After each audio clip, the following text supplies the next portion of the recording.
वफाकी हुकूमत के पहले 100 दिन गुजर चुके, अगरचे इन दिनों को हनीमून पीरियड समझा जाता है, लेकिन इन्हीं इब्तदाई दिनों को देखकर बखूबी अंदाज़ा लगाया जा सकता है कि आइंदा दिनों में हुकूमत क्या कारगुजारी दिखाएगी। बीते हुए 100 दिनों को देखें तो इसमें अच्छे और बुरे पहलू दोनों नुमायां नजर आएंगे। अच्छे पहलू अफराते ज़र में कमी, महंगाई में थोड़ा सा रिलीफ, पेट्रोलियम की कीमत में कमी, डॉलर रेट का इस्तेहकाम, स्टॉक मार्केट में तेज तरीन बेहतरी, बरामदात में इजाफा, दरामदात में कमी। बुरे पहलुओं में नुमायां बात यह है कि मौशी बेहतरी का जो मंजरनामा दिखाई दे रहा है वो मुस्तकिल तौर पर कायम रहता हुआ नजर नहीं आता। बज़ाहिर ये मौशी बेहतरी एक बुलबुले की तरह है जो बैरूने मुल्क के सूद के कर्ज की अदायगियों में सर्फ हो जाएगी और मुल्क एक बार फिर मौशी अबतरी का चैलेंज भुगतेगा। दूसरा बुरा पहलू सियासी अदम इस्तेहकाम है। मौशी बेहतरी को कायम रखने के लिए सियासी इस्तेहकाम नागुज़ीर होता है। चूँकि तहरीक इंसाफ इस हुकूमत को तस्लीम करने पर ही तैयार नहीं, इसलिए एतमाद का बहरान बढ़ता जा रहा है।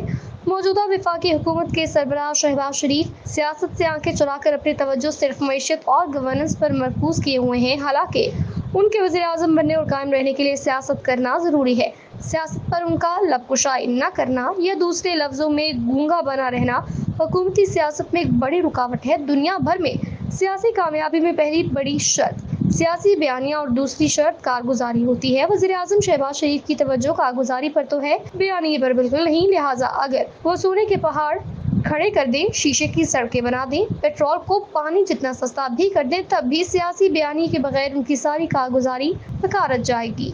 मुईशत में जो बेहतरी आई है वो सख्त निगरानी और मुसलसल मेहनत की वजह से है, लेकिन इस तरह की निगरानी हर वक्त और हमेशा नहीं हो सकती। फौज और हुकूमती महकमों ने डॉलर की अफगानिस्तान स्मगलिंग को काफी हद तक कंट्रोल किया हुआ है। चमन बॉर्डर काफी अरसे से बंद है, जाहिर है इसे हमेशा बंद तो नहीं रखा जा सकता। जब ये बॉर्डर खुलेगा तो फिर से स्मगलिंग शुरू हो जाएगी। ईरान बॉर्डर से गैर कानूनी तेल पर 70% काबू पा लिया गया, लेकिन अभी 30% ईरानी डीजल और पेट्रोल पाकिस्तान में फरोख्त होता है। अगर सरहदों की निगरानी में थोड़ी नरमी दिखाई गई तो फिर ईरानी तेल की स्मगलिंग शुरू हो जाएगी। मुआशी बेहतरी के लिए जो आर्जी इकदाम किए गए हैं उनके नताइज बेहतर हैं, मगर मुस्तकिल इकदाम न किए गए तो हम बरामदात के घड़े और कर्जों की दलदल में इस कदर धंस जाएंगे, निकलना मुश्किल हो जाएगा। पहला सवाल ये है, तजारती खसारा कम करने के लिए कौन सी बरामदात को फ़रोग़ दिया जाएगा?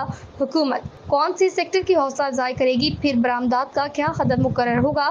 दूसरा अहम तरीन सवाल ये है, दरामदात कम करने का क्या तरीका इख्तियार किया जा रहा है? क्या सिर्फ दरामदात बंद करना मसले का हल है? जब तक दरामदात की मुतबादिल मकामी इंडस्ट्री खड़ी नहीं होती, उस वक्त तक दरामदात पर पाबंदी से मनफी रुझानात पैदा होंगे। फिलवक्त हुकूमत की सख्त मौशी पॉलिसियों के बाइस दरामद कुनंदगान हों या फिर बरामद कुनंदगान दोनों मुश्किलात का शिकार हैं।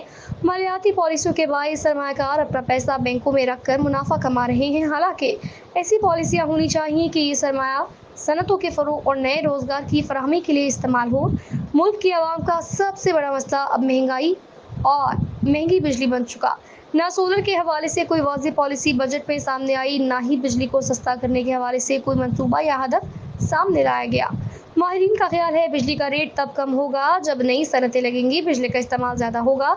हम गुंजाइश के मुताबिक IPP को जो रकम बिजली इस्तेमाल किए बगैर दे रहे हैं वो बिजली इस्तेमाल हो तभी इसके नतीजे में बिजली सस्ती होगी। फिलहाल हुकूमत की तरफ से ऐसा कोई वाज़ेह इकदाम सामने नहीं आया जिससे इस मंजिल की तरफ सफ़र की निशानदही होती हो। मौजूदा मखलूत हुकूमत का सबसे बड़ा चैलेंज बहरहाल सियासी बहरान से निमटना है। क्या तहरीक इंसाफ के बानी को इस तरह जेल में और मुंतखब ऐवान में कशीदगी को बरकरार रखकर पायदार मौशी इस्तेहकाम हासिल किया जा सकेगा?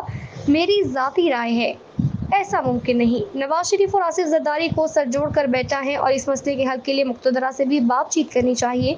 इमरान खान को जेल में रखने से इसकी मकबूलियत में कमी नहीं इजाफा हुआ। सियासतदानों का मुकाबला सिर्फ सियासत से हो सकता है। भुट्टो और बेनज़ीर भुट्टो को जेलों में रखने से क्या उनका वोट बैंक कम हुआ था? नवाज शरीफ को जेल में भेजने से क्या उनकी मकबूलियत को कोई फर्क पड़ा था? इस तरह इमरान खान को भी जेल में रखकर सियासी शिकस्त नहीं दी जा सकती। बेहतरी जमहूरी रवैया तो यही होगा कि तहरीक इंसाफ ने 8 फरवरी के इंतखाबात में जो कामयाबी हासिल की उसके मैंडेट को तस्लीम किया जाए। दूसरी तरफ इमरान खान भी अपने सियासी और ज़ाती मुखालफों के बारे में अपने इंतकामी रवैये पर नजरसानी करे। चीनी सीनियर वजीर की आमद पर तहरीक इंसाफ के वक्त की सरकारी दावत में शिरकत खुशाइन है। पार्लियामान के अंदर ही मुज़ाकरात शुरू किए जाएं, मुल्क के सियासी और मौशी इस्तेहकाम को मद्देनजर रखा जाए। वफाकी हुकूमत के पहले 100 दिनों में सियासी मौक़िफ़ की अदम मौजूदगी से जाहिर होता है शहबाज हुकूमत मईशत को अपनी पहली اور آخری ترجیح سمجھ رہی ہے۔ حالانکہ سیاسی حل کی طرف بڑھے بغیر پائیدار معیشت کا ہدف پورا نہیں ہوگا۔ جو بھی سیاسی حل ہو وہ جمہوری اور آئینی اصولوں کی سربلندی کے لیے ہونا چاہیے۔ عدلیہ اور میڈیا کی آزادی، اپوزیشن کا جائز مقام اور انسانی حقوق کا احترام وہ بنیادی نکات ہونے چاہئیں جن پر مساوات کی عمارت کھڑی کی جائے۔